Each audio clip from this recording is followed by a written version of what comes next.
Halo sahabatku cerita Momo, apa kabar semuanya? Aku harap kalian hari ini dalam keadaan sehat dan bahagia ya. Tapi, siap-siap. Setelah mendengar kisah yang akan kubawakan malam ini, dijamin emosi kalian akan diuji, jantung kalian akan berdebar, dan kemarahan kalian akan memuncak. Kisah ini tentang Raina, seorang istri yang hidupnya mewah, ternyata diam-diam sudah diincar untuk dilenyapkan oleh orang-orang terdekatnya, mertua dan suaminya sendiri. Mengerikannya lagi, niat jahat itu terbongkar karena kepanikan seorang Art yang sangat setia. Bayangkan, saat sedang memasak di dapur, tiba-tiba Artnya menarik lengan Raina sambil berbisik panik. Ibu dalam bahaya. Ayo pergi dari sini, tolong ibu percaya padaku. Bagaimana Raina bisa selamat? Apa rencana keji yang disembunyikan di rumah megah itu? Dan bagaimana ia membalas dendam? Sebelum kita masuk lebih dalam ke dalam bab pertama, pastikan kalian sudah like video ini, subscribe channel Cerita Momo, dan nyalakan lonceng notifikasi agar tidak ketinggalan kelanjutan kisah ini. Dan yang paling penting, sekarang juga komen di bawah. Tulis nama, asal kota, dan kata hadir. Kita buktikan siapa saja yang siap menemani perjuangan Raina. Yuk, kita mulai. Udara pagi di kawasan elit Kemang Mansion terasa dingin. Namun di balik pagar tinggi kediaman Bagas dan Raina, ada sesuatu yang jauh lebih dingin dan menusuk. Raina, dengan celemek linen yang terikat rapi di pinggangnya, mengaduk bumbu di atas pantry marmer hitam. Ia sedang menyiapkan sup buntut pedas, hidangan rumit yang membutuhkan waktu dan cinta. Pikirannya dipenuhi kegembiraan yang sederhana. Sudah lama sekali suaminya, Bagas, dan ibu mertuanya, Bu Asih, tidak bersikap sehangat ini. Dalam beberapa hari terakhir, Bagas mendadak rajin memuji masakannya, sementara Bu Asih, yang terkenal dingin dan suka mengkritik, justru sering menanyakan keadaannya. Perhatian mendadak ini terasa manis, namun juga menyisakan gema kejanggalan di sudut hatinya. Raina mencoba mengusir kecurigaan itu. Mereka mungkin mulai sadar arti keluarga, ia meyakinkan dirinya sendiri. Saat Raina mulai menumis bumbu, suara langkah kaki elegan terdengar dari ruang tengah. Bu Asih muncul di ambang pintu dapur, seolah-olah ia berpatroli, bukan sekadar lewat. Senyumnya begitu lebar, terlalu lebar untuk seorang mertua yang biasanya hanya menyunggingkan senyum sinis. Kau terlihat sangat bersemangat, Raina. Suara Bu Asih terdengar merdu, namun bagi Raina, itu seperti alunan lagu yang dimainkan dengan tempo yang salah. Tentu saja, Bu, jawab Raina, berusaha terdengar ceria. Saya senang melihat Ibu dan Mas Bagas hari-hari ini semakin akrab dengan saya. Rasanya, sudah lama tidak merasakan kehangatan seperti ini. Bu Asih melangkah maju, tangannya yang penuh perhiasan mewah terulur untuk memegang bahu Raina. Sentuhan itu membuat Raina sedikit tersentak, sebab Bu Asih nyaris tidak pernah menyentuhnya kecuali saat menyentil kesalahan. Oh, Nak, tentu saja kami semakin akrab. Kami ini keluarga. Dan kami sadar, betapa berharganya dirimu di rumah ini, kata Bu Asih, matanya menyapu seluruh kemewahan dapur itu. Matanya berhenti sejenak pada jam tangan berlian yang melingkari pergelangan tangan Raina, hadiah pernikahannya yang paling mahal. Terutama aset-aset dan semua kenyamanan yang kau kelola ini. Semua itu adalah hasil kerjamu, dan kami menghargainya. Raina merasa sentuhan Bu Asih itu seperti cengkeraman, bukan pelukan. Ia merasakan ada nada kepemilikan dan perhitungan di balik kata-kata, aset-aset. Namun, ia menepisnya lagi. Mungkin ini hanya perasaanku saja karena terbiasa dengan sikap dingin ibu, ia berpikir.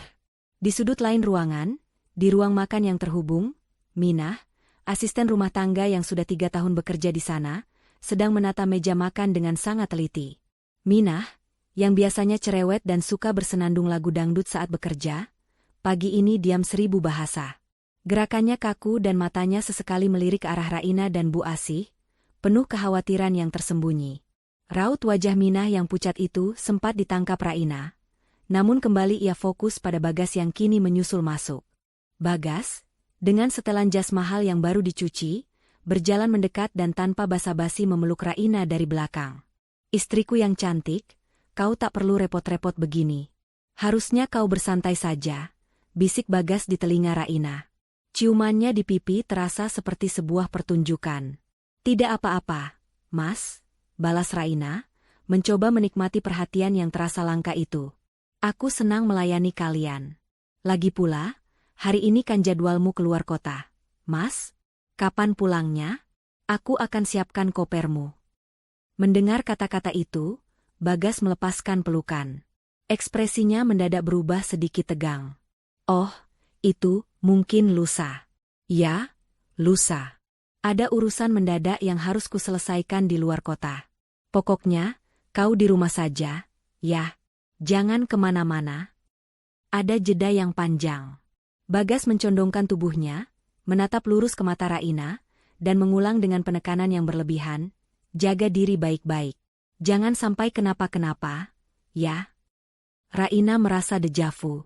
Suaminya mengulang frasa itu, dan setiap kata terasa berat, seolah ia sedang memberikan instruksi terakhir, bukan sekadar pesan cinta. Raina menolehkan kepala ke arah Minah. Kali ini, Minah benar-benar menatapnya. Raut wajah Minah tampak seperti orang yang baru saja menyaksikan adegan mengerikan. Ketakutan itu nyata. Minah menggeleng samar, gerakannya secepat kilat, ekspresinya memohon agar Raina mengerti. Lagi-lagi, interaksi itu terputus. Bu Asi berdeham keras, mengalihkan perhatian Raina. Sudahlah, Raina, fokus pada supmu. Jangan terlalu memikirkan jadwal Bagas. Kami berdua hanya ingin kau tahu, bahwa kami sangat menyayangimu. Iya, sayang. Kami sangat menyayangimu. Kami ingin melihatmu aman dan bahagia di rumah ini. Bagas menambahkan, senyumnya kembali dipaksakan. Meskipun logika Raina memberontak, bahwa Bagas dan Bu Asi adalah orang yang paling ia cintai, naluri perempuannya menjerit. Mereka berbohong. Ada yang tidak beres. Ini bukan perhatian, ini adalah topeng. Raina kembali mengaduk sup buntut. Kepulan asap dari panci terasa menyesakan, dan tiba-tiba, bau bumbu yang harum itu terasa seperti bau mesiu. Ia berusaha keras untuk tidak menunjukkan kegelisahannya. Ia harus tetap tenang.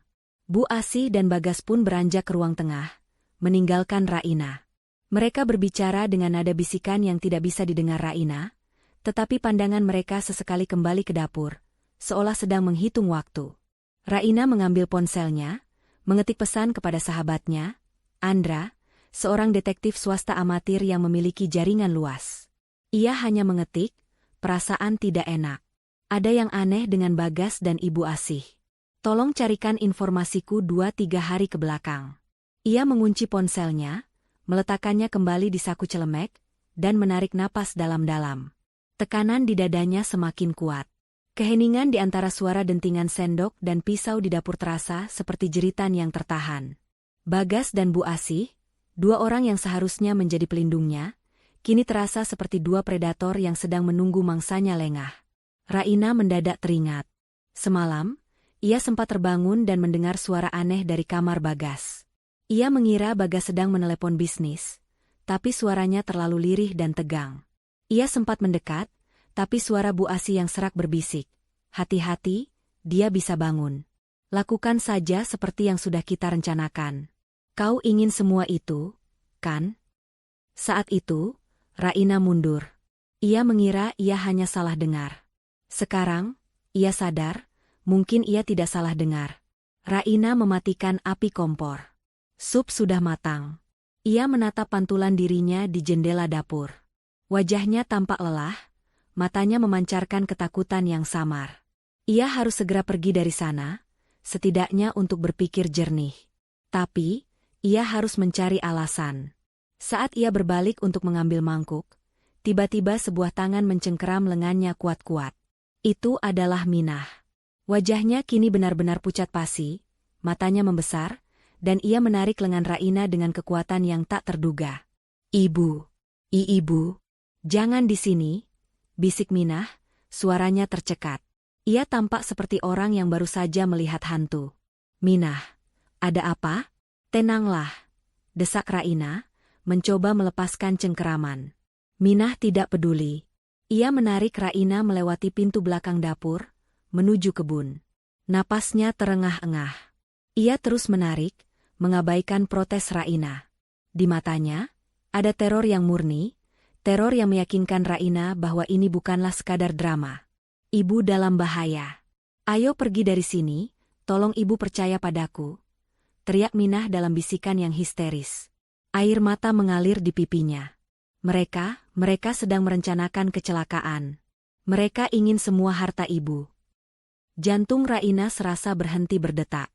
Ia tertegun, otaknya menolak memproses informasi yang baru saja ia dengar. Bagas? Suaminya? Bu Asih? Mertuanya? Merencanakan kecelakaan? Minah, jangan bercanda. Itu suamiku. Itu ibunya.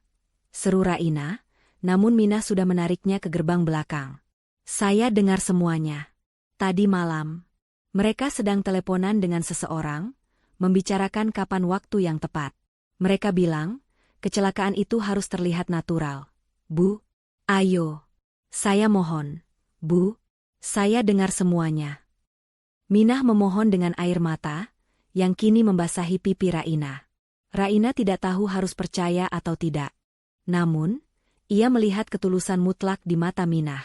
Sinyal bahaya dari Bu Asih dan Bagas, kegelisahan Minah sejak tadi pagi, bisikan semalam, semuanya tiba-tiba berbaris membentuk sebuah kesimpulan yang mengerikan. Ia menarik napas panjang, menelan ketakutannya, dan mengambil keputusan yang menentukan hidupnya. Ia menuruti Minah.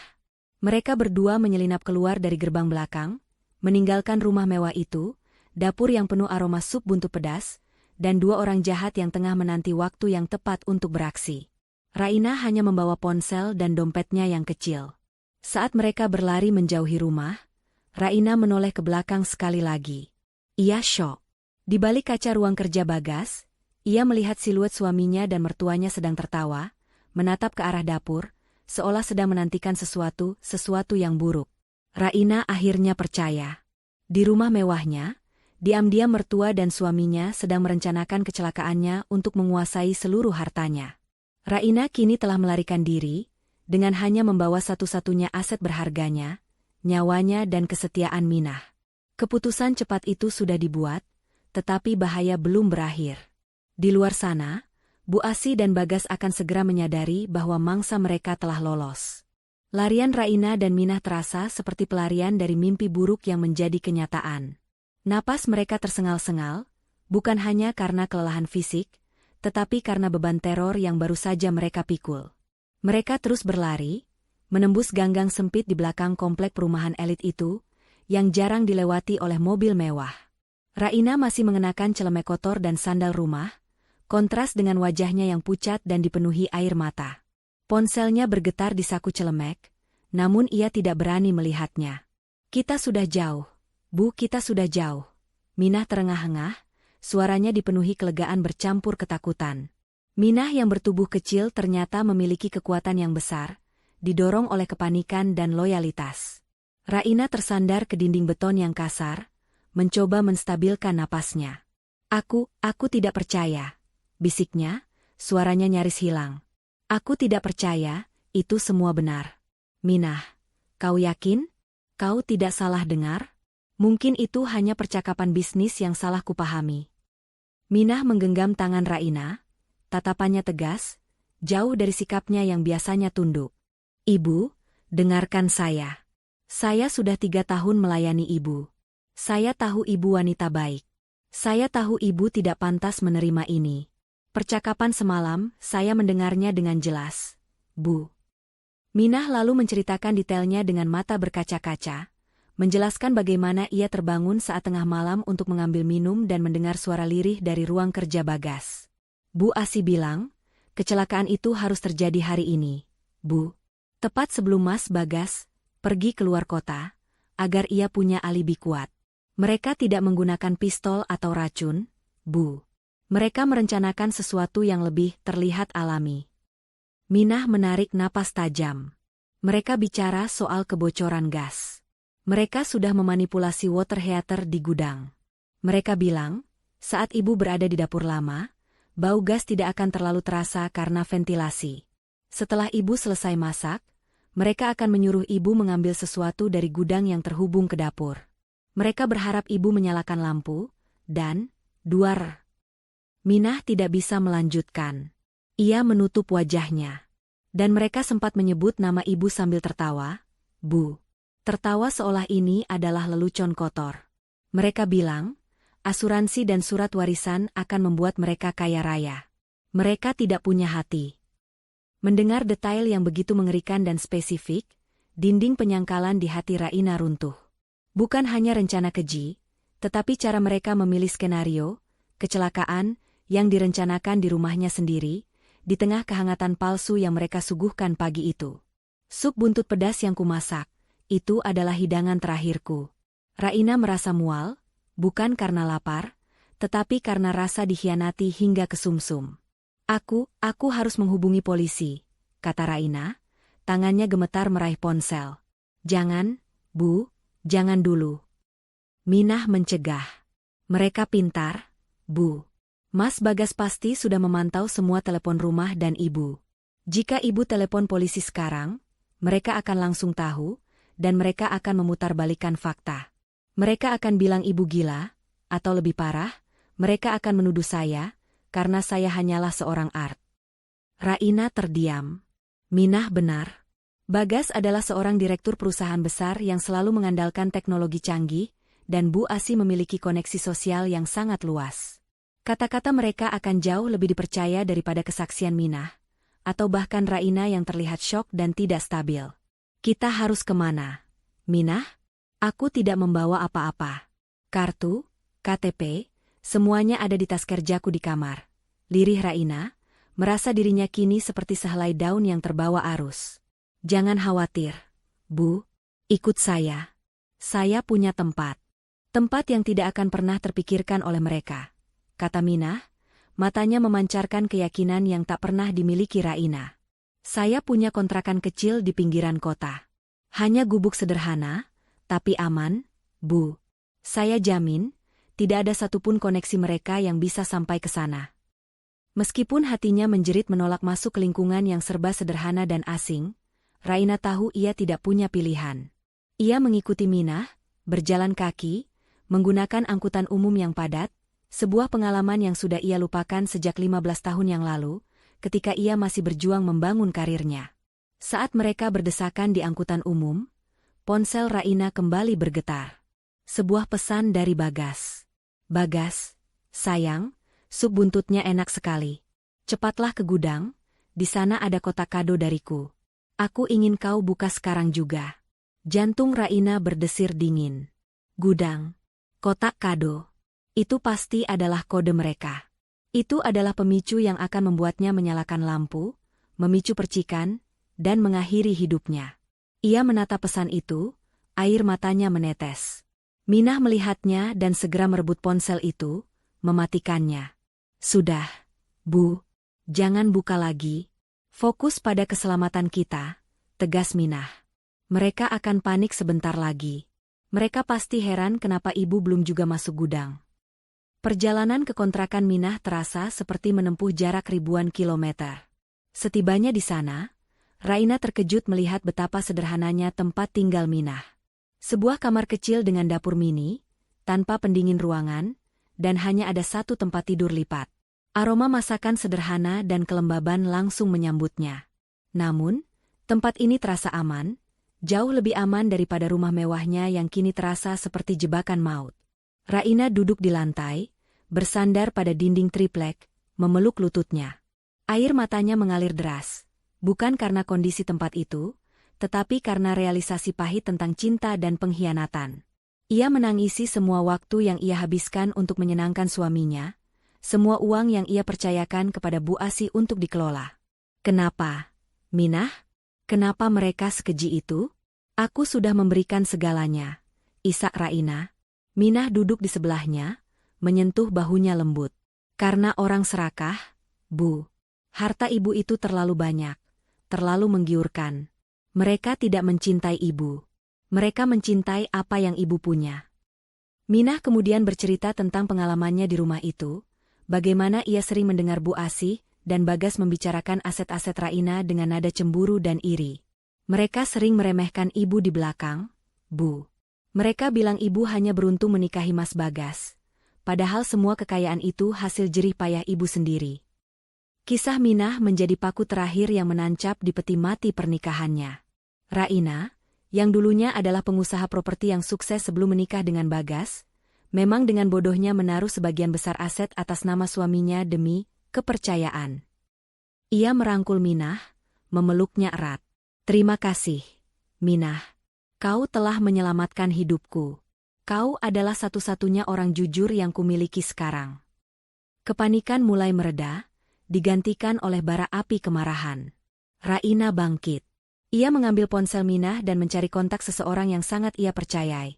Pak Wirya, pengacara terbaik yang pernah ia kenal, yang dulunya membantu mengurus legalitas perusahaannya. "Kita harus bergerak cepat, Minah. Mereka akan segera menyadari aku menghilang. Aku tidak boleh terlihat mati, tapi aku juga tidak boleh terlihat hidup," ucap Raina. Matanya kini berkilat penuh tekad, bukan air mata. Wajahnya yang semula tampak seperti korban kini berubah menjadi wajah seorang pejuang. Minah mengangguk, siap mendukung. "Apapun yang ibu perintahkan, saya siap." Raina menelepon Pak Wirya. Suaranya tegang namun jelas. Ia menceritakan semuanya, tanpa menghilangkan detail rencana keji itu. Pak Wirya terdiam lama di seberang telepon. "Nyonya Raina, ini situasi yang sangat berbahaya. Anda harus segera membuat pernyataan. Tapi jika Nyonya kembali ke rumah, nyawa Nyonya terancam. Solusinya, Nyonya harus menghilang. Benar-benar menghilang untuk sementara waktu. Saya akan mengurus laporan kehilangan Nyonya ke polisi dengan alibi bahwa Nyonya depresi dan melarikan diri, bukan kecelakaan," jelas Pak Wirya, suaranya terdengar serius. "Itu akan memberi kita waktu. Waktu untuk mengumpulkan bukti dan membekukan semua aset Nyonya yang masih atas nama Bagas. Kita akan membuat mereka berpikir Nyonya sudah pergi jauh, mungkin sudah tidak selamat, tapi tanpa jasad. Ketiadaan jasad akan menunda pencairan asuransi dan warisan mereka." Raina setuju. Itu adalah strategi paling cerdas dan paling aman. Menghilang dan menjadi hantu. Saat malam tiba, berita tentang hilangnya Raina mulai tersebar. Bagas dan Bu Asi terlihat di layar berita, berpura-pura menangis dan mengeluarkan pernyataan kekhawatiran yang sangat meyakinkan tentang kondisi mental Raina. Mereka bahkan menuduh Raina membawa uang dalam jumlah besar saat melarikan diri, untuk menutupi fakta bahwa mereka adalah predator sejati. Raina dan Minah menyaksikan drama itu dari televisi kecil di kontrakan. Tangan Raina mengepal erat. "Mereka bahkan berani memfitnahku di depan umum. Aku tidak akan membiarkan mereka lolos." Di tengah kepanikan dan kekacauan yang diciptakan oleh Bagas dan Bu Asi, Raina yang sebenarnya sedang menyusun rencana balas dendam. Keputusan untuk mempercayai Minah dan lari telah memberinya kesempatan kedua. Ia tidak hanya akan mengambil kembali hartanya, ia akan menghancurkan kebohongan dan keserakahan yang telah berusaha merenggut nyawanya. Raina meraih ponsel Minah dan kembali menghubungi Pak Wirya. "Pak, segera hubungi Andra. Saya butuh mata dan telinga di dalam rumah itu. Saya butuh bukti konkret. Dan siapkan gugatan cerai. Aku akan mengurus mereka." Raina kini telah bertransformasi dari korban menjadi pejuang. Dengan bantuan Minah dan Pak Wirya, ia mulai membangun benteng pertahanannya. Namun, di rumah mewah itu, Bagas dan Bu Asi sudah memulai permainan mereka, berpura-pura menjadi suami dan mertua yang berduka. Mereka tidak menyadari, wanita yang mereka anggap sudah mati secara finansial dan emosional, kini sedang mengintai mereka dari balik bayangan. Malam itu, di kontrakan kecil yang lembab dan jauh dari hiruk-pikuk kota, Raina tidak tidur. Ia duduk di tempat tidur lipat milik Minah, punggungnya bersandar pada dinding papan yang dingin, sementara Minah tertidur lelap, kelelahan setelah hari yang penuh tekanan. Namun, bagi Raina, pikiran yang kacau jauh lebih melelahkan daripada berlari. Pikirannya terus memutar ulang adegan pagi itu. Senyum palsu Bagas dan Bu Asi, peringatan Minah yang histeris, dan pengkhianatan yang dingin. Raina meraih ponsel lama Minah yang ia gunakan. Ia sudah berhasil menghubungi Pak Wirya, pengacara kepercayaannya, dan Andra, sahabatnya yang cerdas. Sekarang, saatnya menyusun strategi perang. Pak Wirya adalah seorang ahli hukum yang sangat teliti. Ia menyarankan Raina untuk tetap menghilang dan memutus semua komunikasi. Keberadaan Raina yang tidak jelas, hilang tanpa jejak dan tanpa jasad, adalah kunci untuk membekukan seluruh aset dan menunda pencairan asuransi. Bagas dan Bu Asih tidak bisa melakukan apa-apa jika klaim warisan belum bisa diverifikasi. Mereka akan panik, Nyonya, kata Pak Wirya melalui sambungan telepon yang lirih. Mereka akan mengeluarkan pernyataan publik yang meyakinkan semua orang bahwa Nyonya bunuh diri atau melarikan diri karena depresi. Itu adalah trik standar mereka untuk menutupi jejak kejahatan. Dan benar saja. Saat Raina menyalakan televisi kecil Minah, ia melihat pemandangan yang memuakan. Di layar, di depan gerbang rumah mewahnya, Bagas berdiri di samping Bu Asih. Keduanya tampil sempurna dalam balutan pakaian duka. Bagas memegang sapu tangan, sesekali menyeka air mata buaya, sementara Bu Asih memasang wajah sedih yang dihiasi kekhawatiran palsu. Kami memohon. Suara Bagas terdengar bergetar di televisi, kepada siapapun yang melihat istri saya, Raina. Tolong, beritahu kami. Raina sedang dalam kondisi mental yang sangat tidak stabil. Kami yakin dia melarikan diri karena tekanan pekerjaan dan mungkin membawa sejumlah uang perusahaan bersamanya. Melihat sandiwara itu, seluruh tubuh Raina gemetar karena amarah. Mereka tidak hanya mencoba membunuhnya, mereka juga mencemarkan nama baiknya di depan publik, menuduhnya gila dan korupsi. Kemarahan itu menghilangkan sisa-sisa kesedihan dan keraguan Raina. Ia tidak lagi melihat Bagas sebagai suami yang salah jalan, melainkan sebagai musuh yang harus dihancurkan. Raina segera menghubungi Andra. Andra, yang bekerja sebagai desainer interior tetapi memiliki hobi menganalisis kejahatan, adalah aset yang sempurna untuk tugas ini. Andra, aku butuh bantuanmu. Aku ingin kau melakukan dua hal. Perintah Raina, suaranya kini dingin dan tegas. Sebutkan saja, Rai. Aku siap, balas Andra, nadanya dipenuhi kekhawatiran, tetapi juga determinasi. Pertama, aku ingin kau masuk ke dalam rumah. Mungkin besok, dengan alasan menjenguk Bu Asih yang berduka. Cari tahu, apakah ada perubahan di area gudang dan dapur belakang yang mereka sebutkan. Itu mungkin masih menjadi jebakan. Kedua, aku butuh bukti pengakuan mereka. Aku ingin kau cari tahu apakah kau punya alat sadap yang sangat kecil. Paling penting, aku ingin kau pasang alat itu di ruang kerja Bagas. Itu tempat mereka bicara yang paling nyaman. Andra sempat ragu. Rai, itu berbahaya. Aku bisa tertangkap. Mereka ingin aku mati.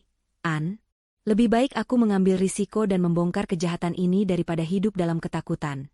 Desak Raina, suaranya mengandung janji balas dendam.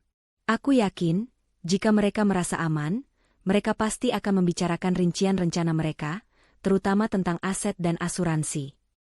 Andra menghela napas panjang. Baik, aku akan melakukannya.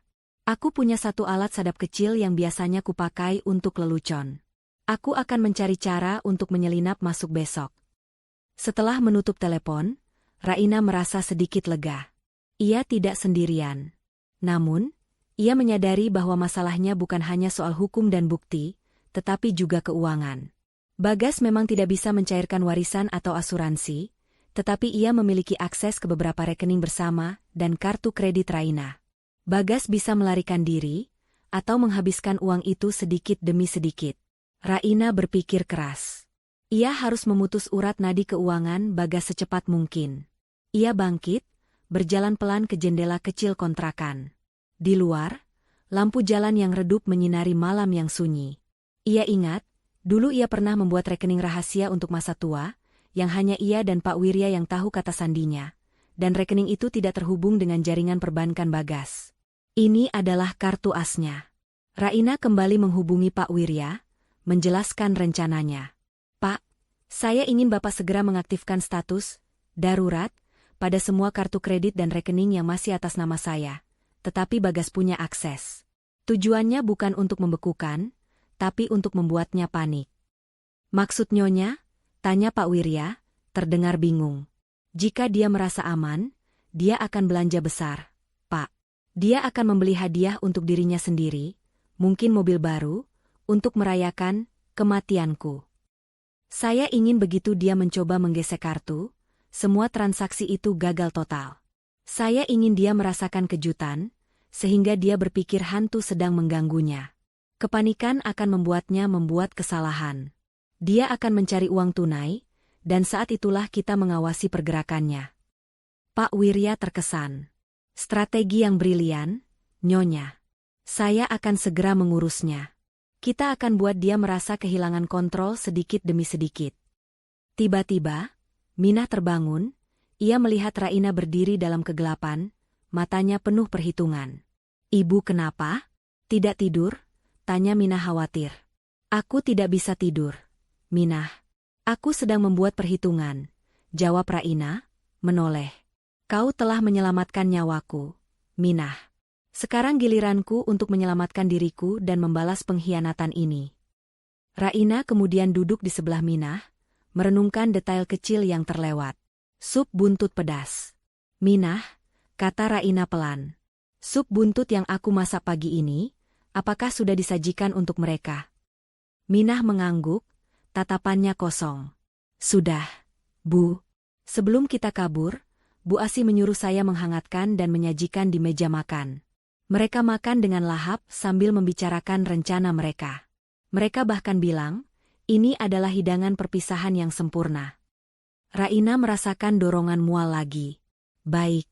Sekarang dengarkan aku. Kau harus kembali ke rumah besok, Minah. Kau harus berpura-pura sangat berduka atas hilangnya aku. Jangan tunjukkan satupun kecurigaan. Tugasmu adalah menjadi mata dan telingaku di dalam sana. Cari tahu, apakah Bagas dan Bu Asi masih menganggap rencana kebocoran gas itu akan terjadi atau sudah dibatalkan. Minah tampak takut, tubuhnya gemetar. Tapi Bu, jika mereka curiga. Mereka tidak akan curiga. Kau adalah Art yang setia dan polos. Mereka terlalu sombong untuk curiga pada orang selevelmu. Potong Raina, tatapannya tajam. Jika mereka bertanya tentangku, jawab saja kau tidak tahu apa-apa, dan kau takut. Kau harus bersikap seperti korban, bukan pahlawan. Aku butuh kau di sana untuk mengawasi Bagas dan Bu Asih. Minah mengangguk dengan berat hati, loyalitasnya mengalahkan rasa takutnya. Saya akan melakukannya, Bu. Demi Ibu. Raina memeluk Minah erat. Malam itu, di kontrakan sederhana, sebuah aliansi yang tidak terduga terbentuk. Seorang wanita kaya yang kehilangan segalanya kecuali kecerdasannya, dan seorang Art yang mempertaruhkan nyawanya demi keadilan. Raina tahu bahwa Bagas dan Bu Asi pasti sedang berpesta dalam hati mereka. Merayakan kematian Raina. Mereka pasti sudah membayangkan kehidupan mewah tanpa batas. Namun, mereka tidak sadar bahwa drama yang baru saja mereka ciptakan hanyalah babak pembuka dari kehancuran mereka sendiri. Raina sudah siap menarik semua karpet di bawah kaki mereka. Keesokan paginya, Minah kembali ke rumah mewah itu dengan wajah yang dibuat semuram mungkin. Bu Asi menyambutnya dengan senyum puas. Minah, kau kembali. Bagus. Bersihkan kamar Nyonya. Dan jangan pernah membicarakan kejadian kemarin. Nyonya Raina sedang sakit. Kau mengerti? Di saat yang sama, Andra sudah menyusun rencananya. Ia berpakaian rapi, membawa buket bunga besar dan sekotak makanan penutup mahal, dan tiba di rumah Bagas. Bagas. Bu Asih. Saya turut berduka. Saya sangat terkejut, kata Andra, memeluk Bagas dengan akting yang meyakinkan. Raina adalah sahabat terbaik saya.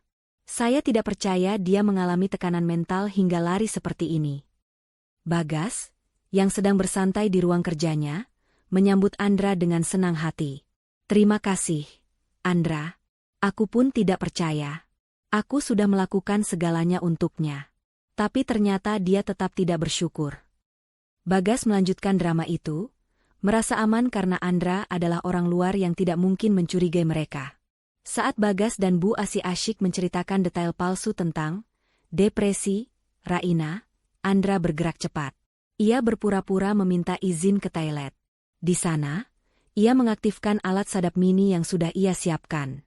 Alat itu sangat kecil, sebesar koin, dan memiliki daya rekam yang kuat.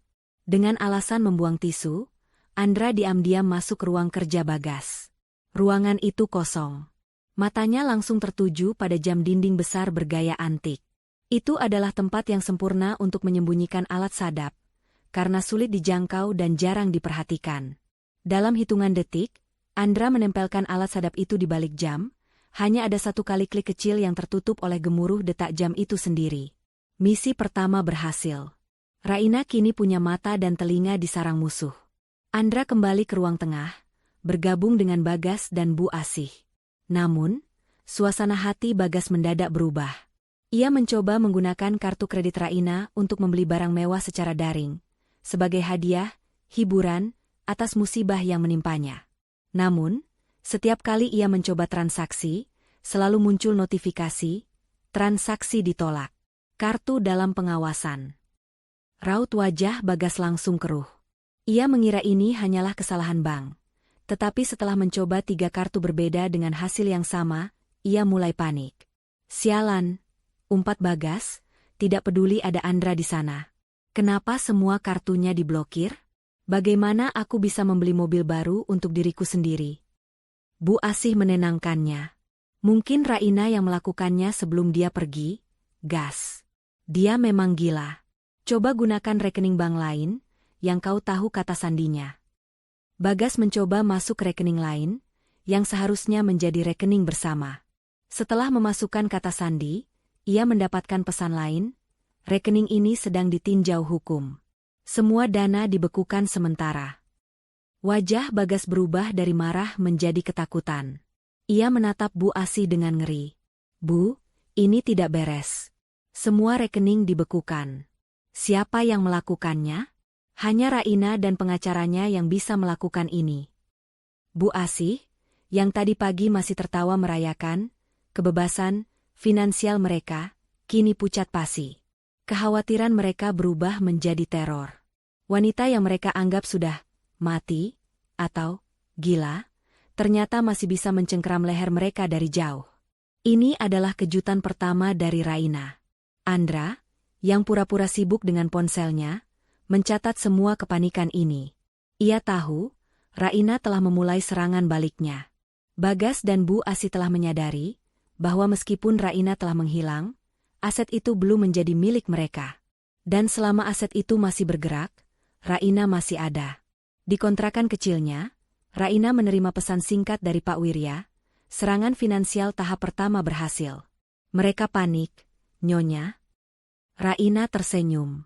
Senyum itu bukan lagi senyum naif yang mudah ditipu, melainkan senyum penuh kemenangan dari seorang jenderal yang baru saja memenangkan pertempuran pertama. Malam itu, Bagas dan Bu Asih menghabiskan waktu di ruang kerja, berbisik-bisik.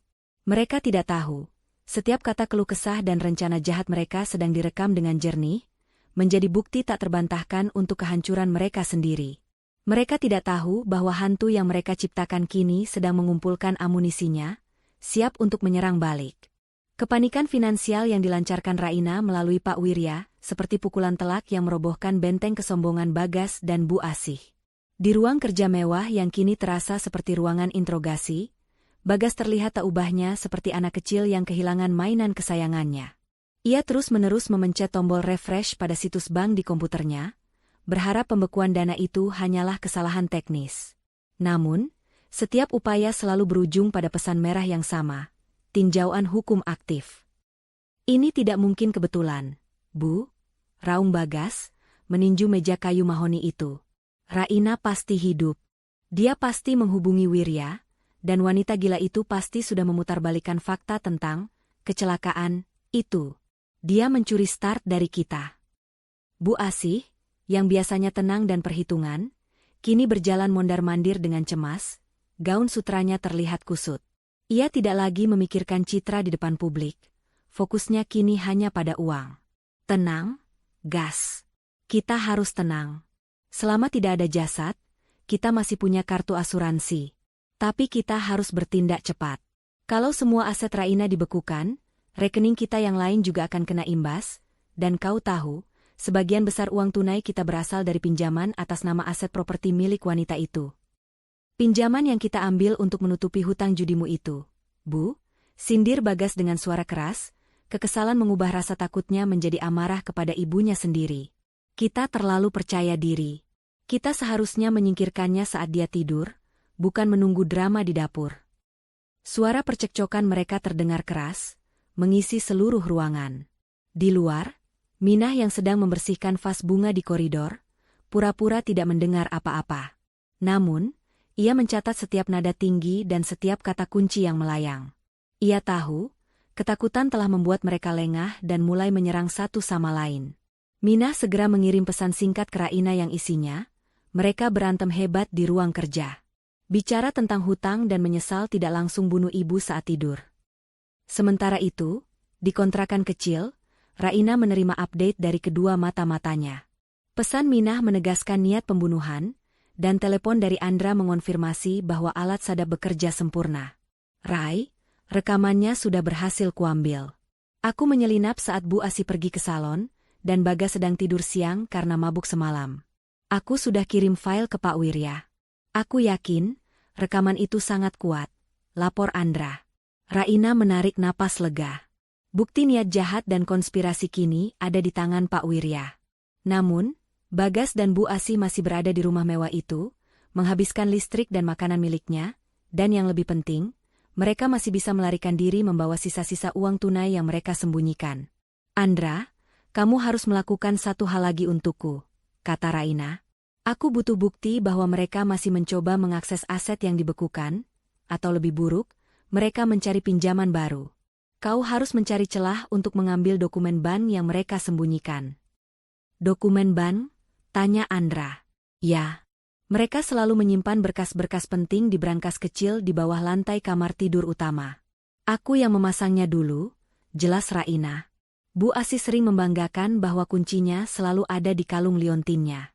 Aku butuh foto berkas-berkas itu, terutama yang berkaitan dengan asuransi jiwa dan pinjaman properti. Ini adalah misi paling berbahaya. Mengambil foto dari brankas pribadi mereka. Andra ragu, tetapi motivasi untuk membantu Raina dan menjatuhkan pasangan licik itu lebih besar.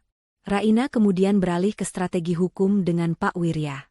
Dengan bukti rekaman dari Andra, Pak Wirya memiliki amunisi yang luar biasa.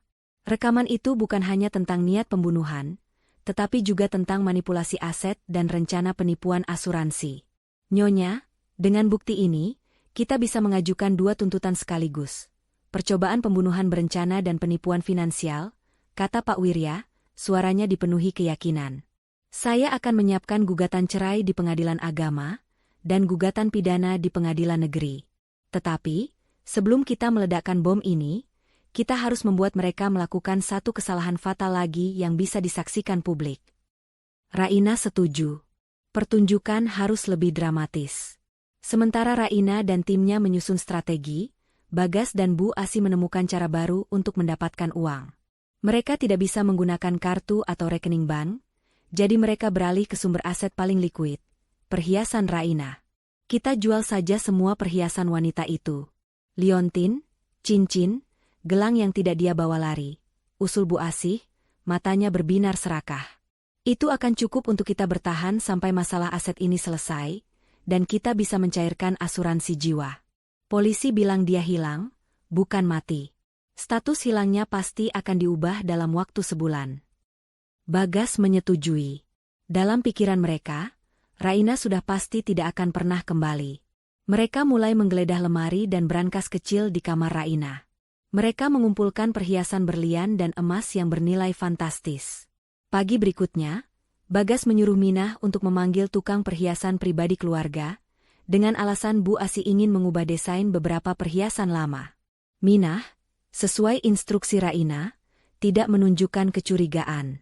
Ia hanya mengiyakan dan memanggil tukang perhiasan itu.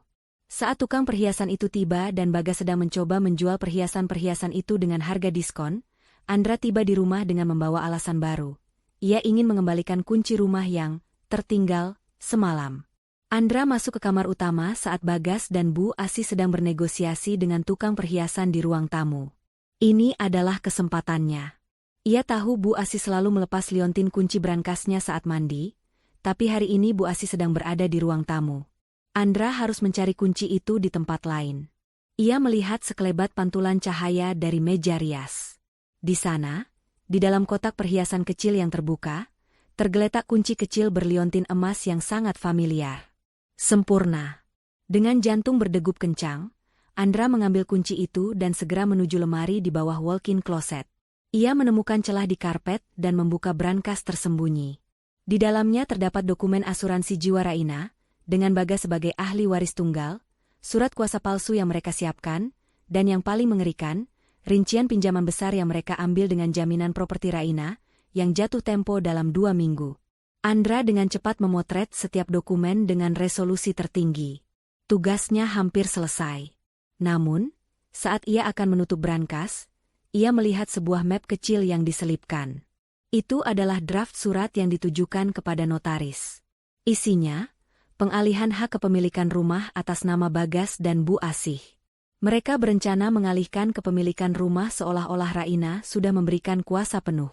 Ini adalah bukti niat jahat yang lebih jauh, pencurian properti. Andra berhasil menutup brankas, meletakkan kunci kembali, dan keluar dari kamar tanpa dicurigai. Ia segera meninggalkan rumah itu, beralasan ada janji klien mendadak. Ia tidak sabar untuk mengirimkan semua bukti itu kepada Raina dan Pak Wirya. Di malam hari, semua bukti telah terkumpul di tangan Raina. Rekaman suara Bagas dan Bu Asih yang membicarakan rencana pembunuhan dan hutang judi, foto dokumen asuransi, pinjaman, dan draft pengalihan hak milik. Nyonya Raina, kata Pak Wirya dengan suara serius melalui sambungan telepon terenkripsi. Kita punya segalanya. Kita bisa membuat mereka dipenjara seumur hidup.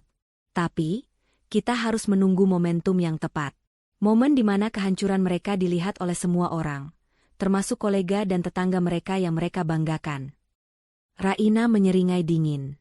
Ia sudah punya ide. Pak Wirya, siapkan semua surat. Gugatan cerai, gugatan pidana, dan yang paling penting, surat perintah penyitaan sementara atas semua aset yang dijaminkan. Saya ingin kita mengeksekusi ini di acara mereka. Kita akan membuat mereka menyesal telah merayakan kematianku.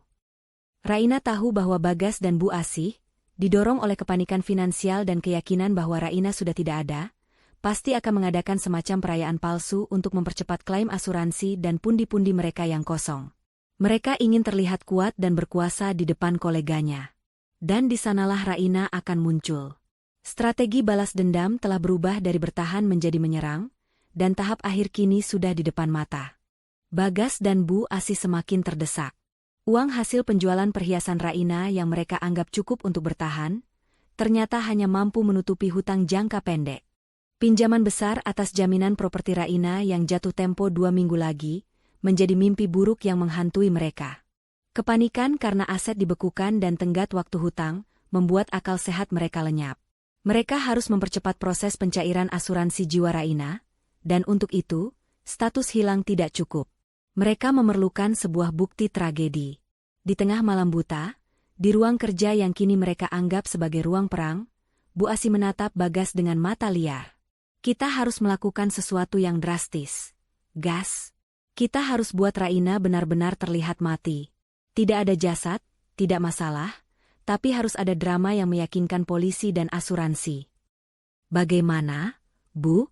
Semua sudah kita batalkan. Bagas berbisik, suaranya dipenuhi ketakutan.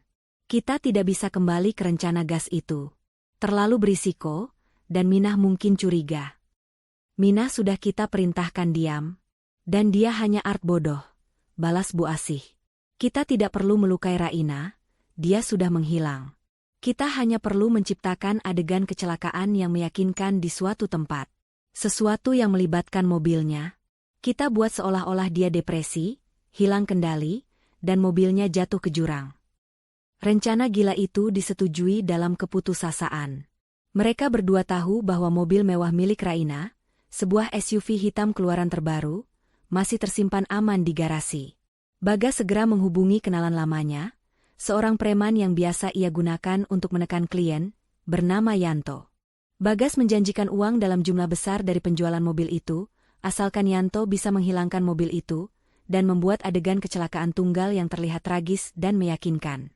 Keesokan harinya, Minah yang sedang membersihkan garasi melihat Bagas sedang berbisik-bisik dengan seorang pria asing bertato di dekat mobil SUV Raina. Minah, yang kini sudah berani dan penuh tekad, segera mencari momen untuk mengambil ponselnya dan memotret plat nomor mobil dan wajah pria itu secara diam-diam. Ia mengirimkan bukti itu kepada Raina, disertai pesan singkat, Mas Bagas sedang mengatur mobil ibu. Ada rencana baru. Sepertinya mobil ibu akan dijual atau dihancurkan. Di kontrakan, Raina menerima foto itu. Ia tahu Bagas sedang menuju fatal error. Raina segera menghubungi Pak Wirya. Pak, mereka akan menggunakan mobil saya untuk menciptakan kecelakaan palsu. Ini adalah kesempatan emas kita. Bagas akan menyerahkan mobil yang merupakan barang bukti kepemilikan saya kepada seorang preman. Kita akan jebak mereka di sana. Pak Wirya, yang telah menganalisis rekaman suara dari Andra, setuju. Nyonya, ini sempurna. Kita bisa menjebak Bagas dengan kasus lain. Pencurian kendaraan bermotor dan klaim asuransi palsu. Kita akan buat mereka tertangkap basah, seolah-olah mereka adalah pelaku yang sedang menyiapkan adegan. Ini akan jauh lebih dramatis daripada sekadar membekukan aset. Raina meminta Pak Wirya untuk segera melacak plat nomor mobilnya dan memberitahu pihak kepolisian untuk bersiaga. Rencananya adalah membiarkan Bagas dan preman itu membawa mobil, dan begitu mereka berada di lokasi terpencil yang disepakati, polisi akan datang menggerebek dan menemukan mereka tengah merusak barang bukti, sebuah mobil yang secara hukum masih terdaftar atas nama Raina. Sore harinya, Bagas bertindak. Ia berbohong kepada Bu Asih bahwa ia akan bertemu dengan detektif swasta untuk mencari Raina. Ia segera keluar rumah dengan alasan itu, dan bertemu dengan Yanto di pinggir jalan. Bagas menyerahkan kunci mobil dan sejumlah uang tunai. Ambil mobil ini, hancurkan, dan buat terlihat seperti kecelakaan yang mengerikan. Mobil itu harus hilang dari muka bumi, Yanto. Kau bisa menjual sisa besi tua itu untuk dirimu sendiri. Bagas kembali ke rumah dengan perasaan lega yang sesaat. Bu Asih menyambutnya dengan senyum penuh harap, mengira rencana mereka akan berhasil. Mereka berdua duduk di ruang kerja, menikmati secangkir teh mahal, dan membayangkan betapa cepatnya mereka akan mendapatkan uang asuransi. Namun, yang tidak mereka ketahui, di luar sana, tim Raina telah beraksi. Yanto, mengendarai SUV hitam Raina menuju jalan pegunungan yang terjal, lokasi yang ia anggap sempurna untuk membuat kecelakaan mobil terlihat alami. Ia mengemudi sembarangan, sesekali tertawa kecil, membayangkan uang tunai yang akan ia dapatkan. Di saat yang sama, tim polisi yang dipimpin oleh seorang detektif cerdas telah melacak sinyal mobil itu, berkat laporan Pak Wirya. Mereka bergerak cepat dan senyap. Yanto tiba di pinggir jurang yang sepi. Ia memarkir mobil, dan mulai mengeluarkan alat-alat berat yang akan ia gunakan untuk mendorong mobil itu ke jurang. Ia juga menyiramkan sedikit bensin ke kursi pengemudi untuk membuat kesan adanya ledakan kecil atau kebakaran setelah mobil terjatuh. Saat Yanto hendak menyulut korek api, sebuah lampu sorot besar tiba-tiba menyala, menyorot langsung ke wajahnya. Suara sirine polisi memecah keheningan malam. Polisi, jangan bergerak, angkat tanganmu. Yanto terkejut, alat-alatnya jatuh. Ia ditangkap di tempat, di samping mobil SUV hitam milik Raina, dengan bukti bensin dan korek api di tangannya. Polisi segera menghubungi Bagas. Bagas sedang tertawa bersama Bu Asih, membayangkan bagaimana uang asuransi akan segera cair. Telepon berdering. Halo? Siapa ini? Jawab Bagas dengan nada kesal. Tuan Bagas? Kami dari kepolisian. Mobil atas nama istri Anda, Nyonya Raina, baru saja ditemukan. Pelaku sedang mencoba menghancurkannya di area jurang. Suara detektif itu dingin dan resmi. Bagas langsung pucat, teh di tangannya tumpah. Apa? Mobil? Mobil istri saya? Dia pasti mencoba bunuh diri. Itu adalah tragedi. Saya sudah bilang dia depresi. Bagas mencoba kembali ke naskah sandiwara duka yang sudah ia hafal. Tidak, Tuan Bagas, potong detektif itu dengan nada tajam. Pelaku yang kami tangkap, Tuan Yanto, mengaku disuruh seseorang untuk menghilangkan mobil ini dan membuat adegan kecelakaan. Dia punya bukti transfer dari rekening atas nama Anda. Wajah Bu Asih dan Bagas berubah menjadi horor. Mereka saling pandang. Rencana busuk mereka bukannya berhasil, malah menjadi bukti kejahatan yang tak terbantahkan. Mereka telah menciptakan drama kecelakaan palsu yang justru menjebak mereka dalam skenario perusakan barang bukti dan konspirasi penipuan asuransi. Polisi meminta Bagas untuk segera datang ke kantor polisi untuk memberikan keterangan. Bu, kita tamat, bisik Bagas, suaranya parau. Tidak, Gas. Tidak. Kita harus tetap berakting. Kita bilang saja Yanto adalah orang yang kita suruh untuk mencari mobil itu, dan dia malah mencoba mencurinya. Desak Bu Asih, masih mencoba mencari jalan keluar. Dengan kaki gemetar, Bagas dan Bu Asih pergi ke kantor polisi. Di sana, mereka dihadapi oleh detektif yang cerdas dan Yanto yang sudah putus asa, dan mulai menyanyikan semua yang ia ketahui. Bagas dan Bu Asih mencoba bertahan dengan sandiwara mereka, tetapi detektif itu menunjukkan bukti transfer ban dan rekaman CCTV yang menunjukkan pertemuan Bagas dan Yanto. Bagas dan Bu Asih menghabiskan malam itu di ruang interogasi, dibombardir dengan pertanyaan yang membuat mereka semakin panik. Bagas, yang lemah mental, akhirnya mulai membuat kesalahan fatal dalam keterangannya, bertentangan dengan cerita Bu Asih. Di kontrakan kecilnya, Raina menerima laporan lengkap dari Pak Wirya. Nyonya, mereka sudah diinterogasi. Bagas sudah panik dan memberikan keterangan yang berbeda dengan ibunya. Sekarang kita punya waktu. Kita akan biarkan mereka pulang, dan berpikir mereka lolos dari interogasi. Mereka akan merasa aman, dan disitulah kita menyerang. Raina menyeringai. Ya, Pak Wirya. Biarkan mereka merasa sudah menang kecil. Segera siapkan acara itu. Saya ingin pengungkapan ini terjadi di rumah saya, di depan semua orang yang mereka hormati. Drama kecelakaan palsu yang mereka ciptakan justru menjadi panggung bagi kehancuran mereka sendiri. Mereka sudah kembali ke rumah, lelah dan ketakutan, tetapi masih memegang teguh keyakinan bahwa Raina tidak akan pernah kembali. Mereka berencana mengadakan acara kecil keesokan harinya untuk menghibur kerabat dan kolega, sekaligus menunjukkan bahwa mereka kuat di tengah musibah. Ini adalah momentum yang ditunggu Raina. Setelah lolos dari interogasi yang melelahkan, meski dengan keterangan yang saling bertentangan, Bagas dan Bu Asih kembali ke rumah mewah mereka dengan perasaan lega yang rapuh. Mereka berhasil mengelabui detektif tentang Yanto. Mengklaim Yanto adalah mantan karyawan yang diperintahkan mencari mobil dan malah mencoba mencurinya. Namun, kebohongan ini menguras energi dan menggerogoti kepercayaan di antara mereka. Kau lihat, Gas? Bisik Bu Asih, saat mereka masuk ke ruang kerja. Kita masih selamat. Mereka tidak punya bukti kuat. Semua hanya perkataan preman rendahan dan dugaan. Selamat apanya, Bu? Bagas membanting tubuhnya ke sofa kulit. Semua kartu dibekukan. Kita sudah menjual perhiasan. Dan kita hampir saja tertangkap karena kecelakaan palsu itu. Kita harus segera mendapat uang, Bu. Pinjaman itu jatuh tempo 2 minggu lagi, dan kalau kita gagal bayar, semua properti yang kita jaminkan atas nama Raina akan disita. Bu Asih menatap kalender di meja Bagas. Kita adakan acara besok. Acara kecil-kecilan. Kita sebut saja, perkumpulan doa dan dukungan, untuk mencari Raina. Tapi, kita mengundang semua kolega pentingmu, semua dewan direksi.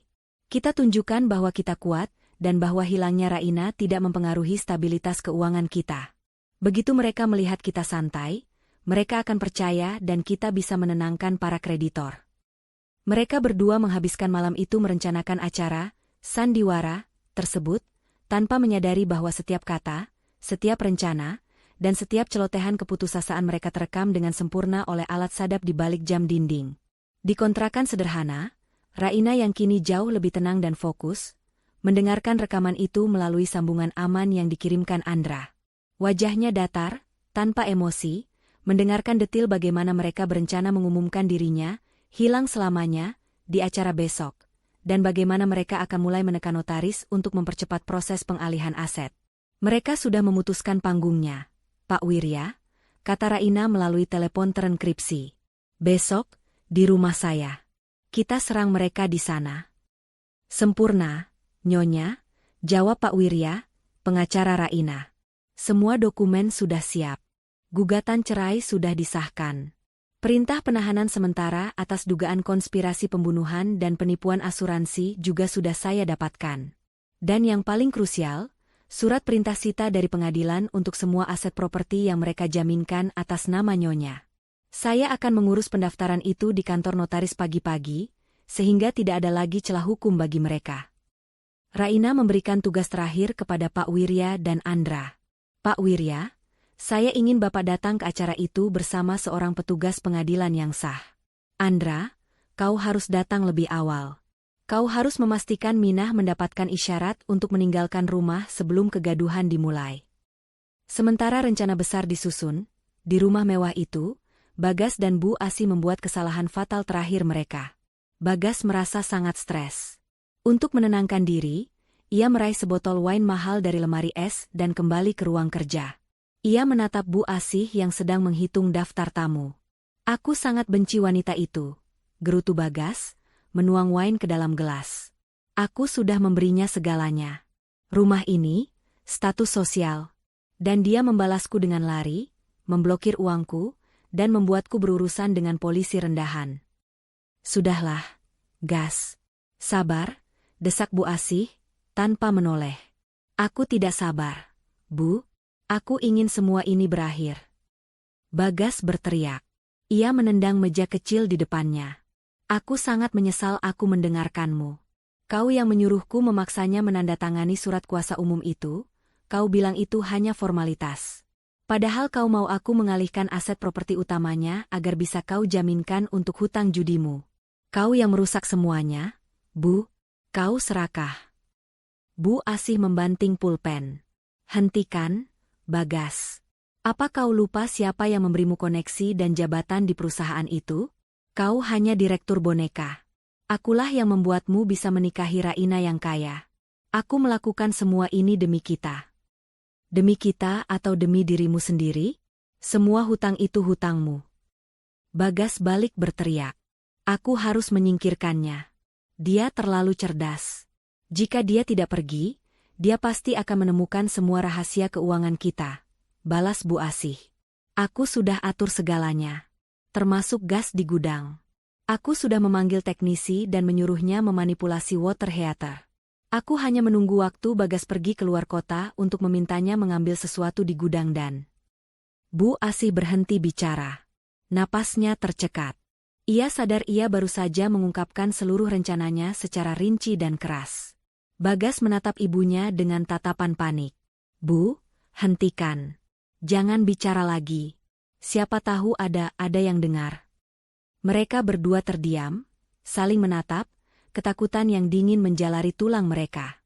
Mereka tidak menyadari, pengakuan rinci Bu Asih tentang manipulasi gas, hutang, dan niat jahat, kini sudah terekam sempurna. Ini adalah pengakuan tersembunyi yang lebih berharga daripada semua bukti finansial yang lain. Di luar ruangan, Minah, yang mendengar teriakan itu, segera mengirim pesan terakhir yang berisi kode rahasia kepada Raina, yang berarti, bukti yang paling penting sudah terekam. Mereka sudah mengakui segalanya. Raina menerima pesan itu di pagi buta. Ia tersenyum, senyum yang dingin dan mematikan. Sekarang dia tahu, tidak ada jalan keluar lagi bagi Bagas dan Bu Asih. Pagi itu, Andra datang ke rumah Bagas dengan dalih membantu persiapan acara. Ia mengamati Minah dan memberikan isyarat rahasia. Minah mengangguk, mengerti. Ia segera berpura-pura sakit dan meminta izin untuk pergi ke pasar sebentar, berjanji akan kembali setelah acara usai. Bu Asih yang sibuk dengan daftar tamu, hanya mengiyakan dengan malas. Di saat Minah dan Andra sudah di luar rumah, Pak Wirya tiba di kantor notaris dan pengadilan. Semua dokumen hukum, termasuk rekaman pengakuan Bu Asih, diserahkan untuk memastikan perintah sita dan penahanan sudah valid dan aktif pada jam acara. Raina, di tempat persembunyiannya, menatap ke cermin. Ia sudah tidak lagi memakai celemek atau sandal rumah. Ia mengenakan gaun malam yang elegan, perhiasan emas putih miliknya yang tersimpan di brankas terpisah, dan riasan wajah yang kuat. Ia bertransformasi dari istri naif yang nyaris dibunuh, menjadi wanita yang kembali untuk mengambil tahtanya. Ia menghubungi Pak Wirya untuk terakhir kalinya. Pak, saya siap. Pastikan polisi berseragam dan petugas pengadilan tiba tepat pada puncaknya. Raina meninggalkan kontrakan kecil Minah, tempat persembunyian yang telah menyelamatkan hidup dan harga dirinya. Ia naik ke mobil yang disiapkan oleh Pak Wirya. Tujuannya, rumah mewahnya sendiri. Di rumah itu, para tamu VIP, kolega, dan dewan direksi mulai berdatangan. Musik jazz mengalun. Bagas dan Bu Asih tersenyum lebar, memainkan peran suami dan mertua yang berduka, namun tetap kuat demi bisnis. Mereka tidak tahu, jam di dinding ruang kerja sedang menghitung mundur menuju kehancuran total mereka, dan wanita yang mereka rayakan, kepergiannya, sedang dalam perjalanan untuk memberikan kejutan terbesar dalam hidup mereka. Panggung sudah siap.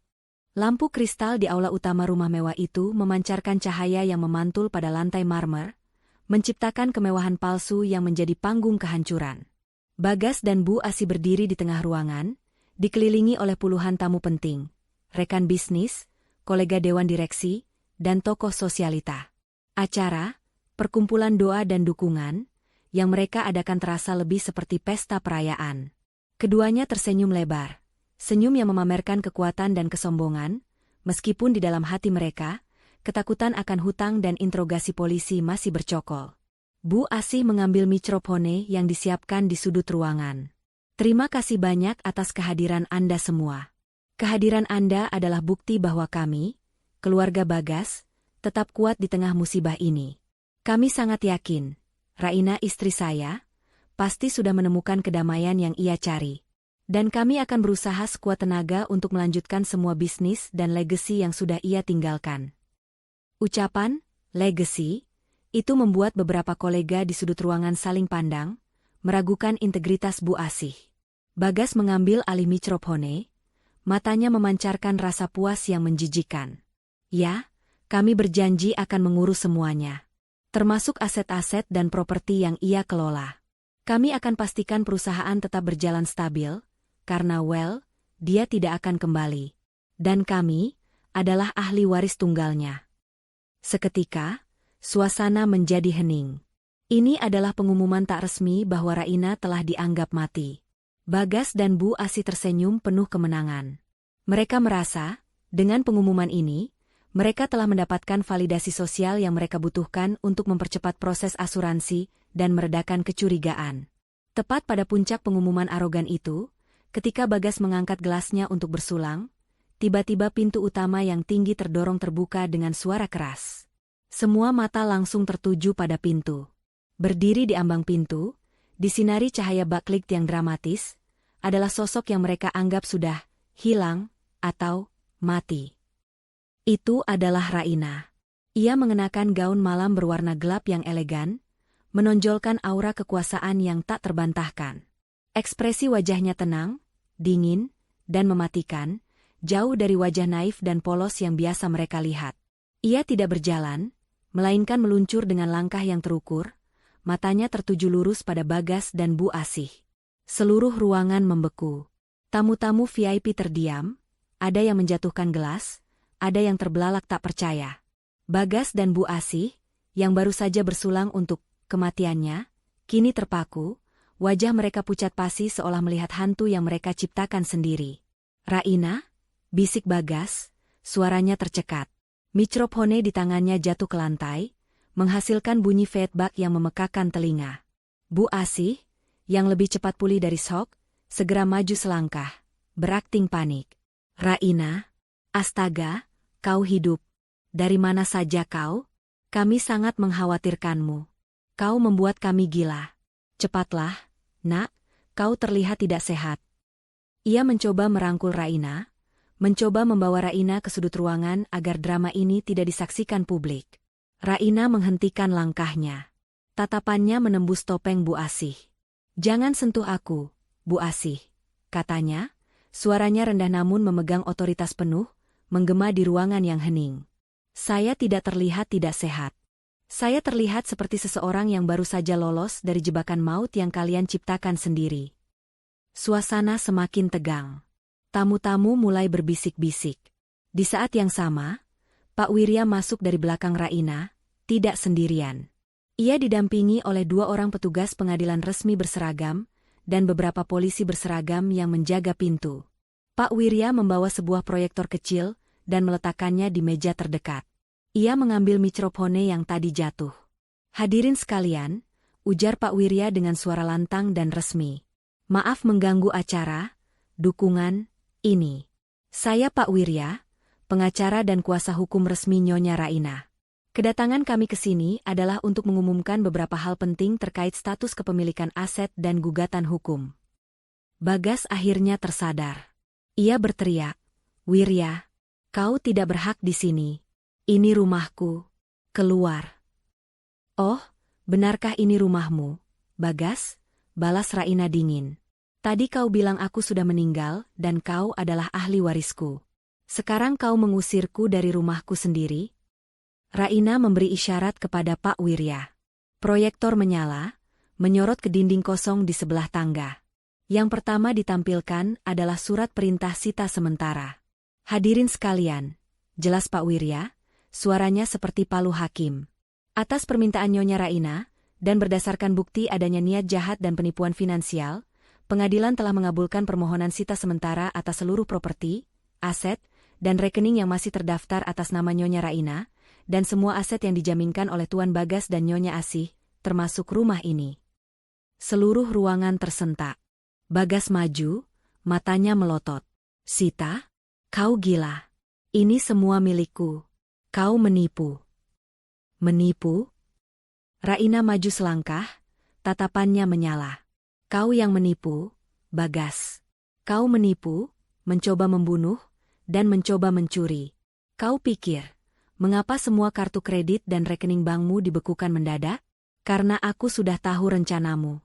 Karena aku tahu kau sudah menjaminkan propertiku untuk hutang-hutang ibumu." Raina memberi isyarat lagi. Pak Wirya mengganti selide proyektor. Kali ini, yang muncul adalah bukti yang dikumpulkan Andra, foto-foto dokumen asuransi jiwa Raina, surat kuasa palsu yang ditandatangani, dan rincian pinjaman besar yang jatuh tempo dalam waktu dekat. Bu Asih mencoba menarik Bagas. "Gas. Jangan bicara. Kita pergi dari sini." "Tidak ada tempat untuk pergi, Bu Asih," potong Raina. "Ini adalah pengungkapan di tengah perayaan. Perayaan kematianku. Jadi, kalian harus melihat sampai selesai." Pak Wirya memutar rekaman suara. Itu adalah suara Bagas dan Bu Asih dari ruang kerja, hasil sadapan Andra. Rekaman Bu Asih, "Aku harus menyingkirkannya. Dia terlalu cerdas. Jika dia tidak pergi, dia pasti akan menemukan semua rahasia keuangan kita. Aku sudah atur segalanya, termasuk gas di gudang.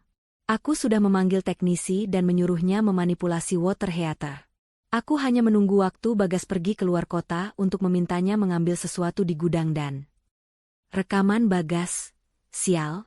Aku menyesal mendengarkanmu, Bu. Kita seharusnya menyingkirkannya saat dia tidur. Sekarang dia mencuri start dari kita dan memblokir uangku." Suara mereka yang penuh kebencian dan rincian mengerikan tentang rencana ledakan gas di gudang terdengar jernih dan keras, disaksikan oleh seluruh tamu VIP yang tadinya menghormati mereka. Ketenangan Bagas dan Bu Asih hancur berkeping-keping. Tamu-tamu kini melihat mereka dengan jijik dan ngeri. "Dan terakhir," kata Raina, suaranya penuh kemenangan, "ini adalah bukti dari drama kecelakaan palsu yang kalian ciptakan kemarin. Mobil SUV saya yang kalian coba hancurkan dan tenggelamkan ke jurang demi klaim asuransi." Pak Wirya menampilkan foto mobil SUV Raina yang diamankan polisi, beserta wajah Yanto, preman yang disuruh Bagas. Bagas tidak bisa menahan diri lagi.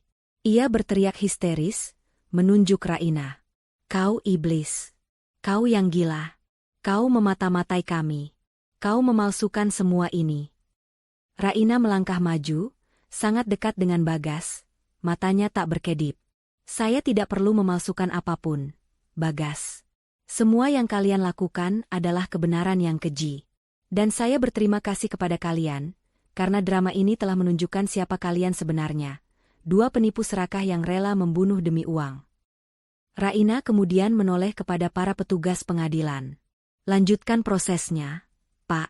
Sita seluruh aset dan properti." Dan kepada para petugas polisi, Raina menunjuk Bagas dan Bu Asih.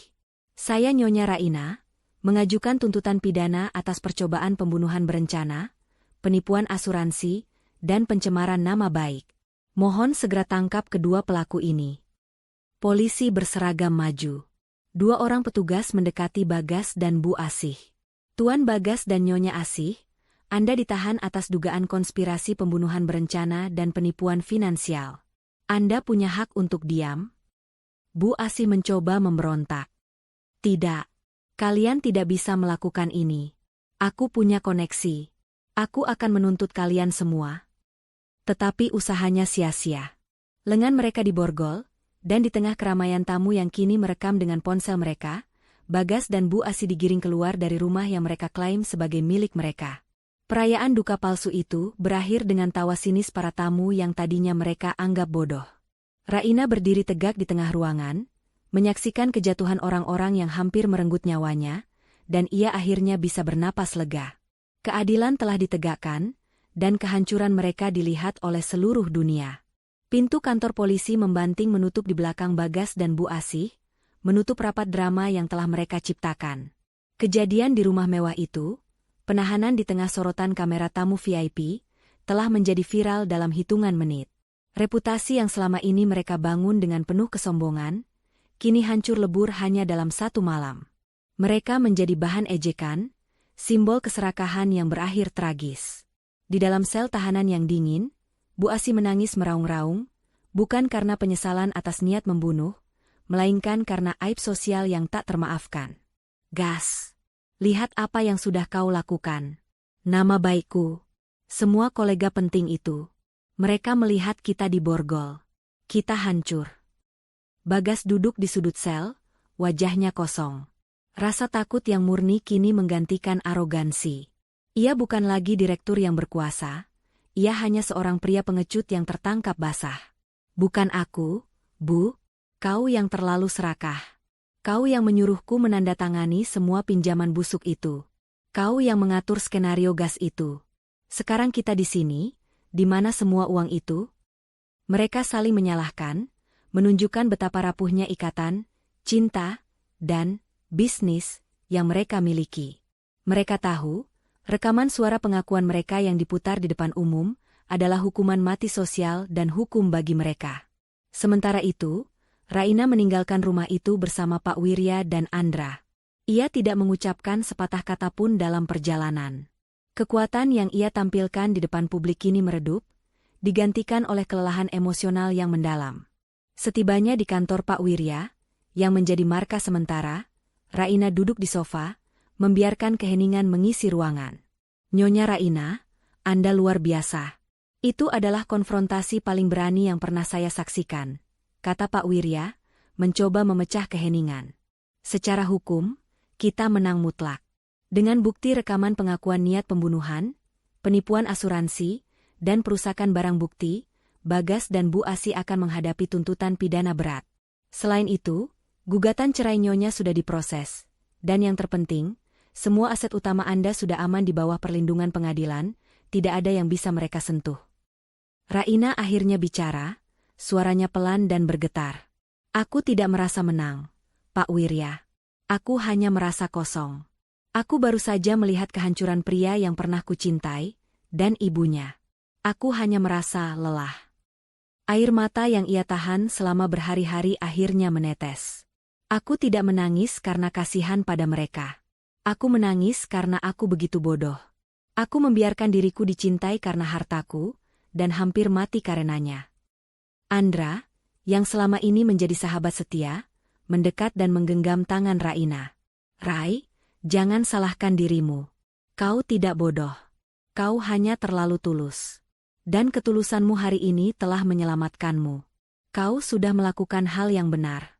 Sekarang, fokus pada penyembuhan. Proses hukum berjalan sangat cepat. Berita tentang kejahatan mereka mendominasi semua media nasional. Dewan Direksi Perusahaan Bagas segera mengadakan rapat darurat dan mencopot semua jabatan Bagas, membersihkan nama mereka dari aib.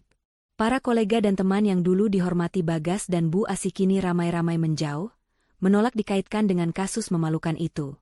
Pada sidang pertama, Pak Wirya menyajikan bukti-bukti secara teliti dan sistematis. Rekaman suara dari ruang kerja, keterangan Yanto, preman yang menjadi saksi kunci, dan bukti transfer bank dari Bagas. Bukti niat jahat itu tak terbantahkan. Jaksa menuntut hukuman maksimal. Di ruang sidang, Bagas dan Bu Asi mencoba mempertahankan diri dengan alasan emosi sesaat dan masalah keluarga, tetapi hakim tidak goyah. Mereka tidak bisa membantah suara mereka sendiri di rekaman. Bu Asi mencoba memohon kepada Raina di ruang sidang, mencoba menggunakan trik emosional terakhirnya. Raina, nak, Kasihanilah kami. Ibu mohon. Ingat semua kebaikan ibu selama ini. Raina berdiri tegak. Ia menatap Bu Asih tanpa belas kasihan, tetapi juga tanpa amarah. Ia hanya merasakan kehampaan. Kebaikan apa, Bu? Kebaikan yang membuat saya harus melarikan diri dari rumah saya sendiri, karena Anda ingin saya tewas terbakar? Kebaikan yang membuat Anda dan Bagas mencemarkan nama baik saya di depan publik? Saya tidak punya utang budi pada Anda. Anda dan Bagas harus menghadapi konsekuensi dari keserakahan kalian. Kata-kata Raina yang tenang namun tajam itu, menghapus semua simpati yang mungkin ada dari pengunjung sidang. Bagas, yang melihat betapa dingin dan teguhnya Raina, akhirnya menyadari bahwa wanita di depannya ini bukanlah istri naif yang dulu ia kenal. Ia telah menghancurkan satu-satunya sumber kenyamanan dan kekuasaan dalam hidupnya. Pak Wirya berhasil mendapatkan keputusan yang memuaskan Raina. Bagas dan Bu Asih dinyatakan bersalah atas konspirasi penipuan asuransi dan percobaan pembunuhan. Hukuman dijatuhkan. Keduanya menerima vonis penjara yang panjang, jauh dari kemewahan dan kehormatan yang selama ini mereka nikmati.